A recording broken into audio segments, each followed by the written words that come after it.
Kabid Humas Polda Metro Jaya Kombes Endra Zulpan mengatakan, tersangka kasus pornografi bernama Dea pernah membuat video syur bersama kekasihnya, selain mengunggah foto vulgar yang diperjualbelikan di situs berbayar OnlyFans.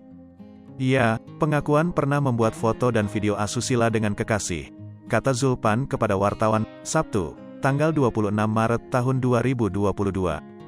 Zulpan menambahkan, hasil video syur Dea dan kekasihnya itu lalu diunggah di situs OnlyFans demi mendapatkan pundi-pundi rupiah. Sengaja untuk mendapat uang dengan cara didistribusikan ke media sosial OnlyFans milik yang bersangkutan, kata Zulpan.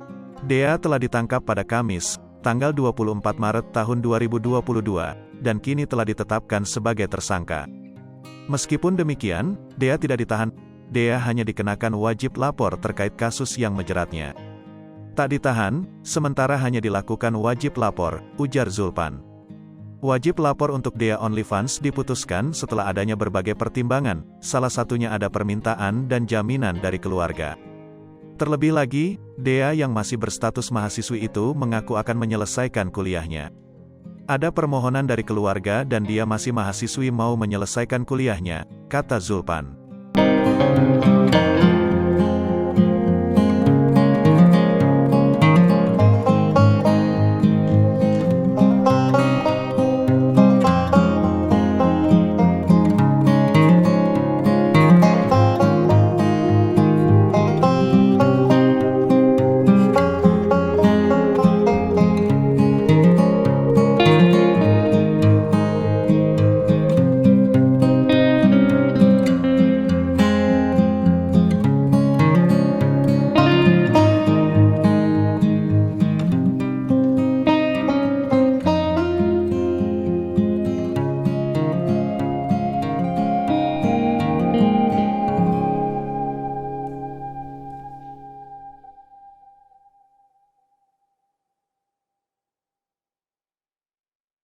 Hai pemirsa Sri Popo TV, jangan lupa komen, like, dan subscribe, serta tonton terus berita-berita terupdate lainnya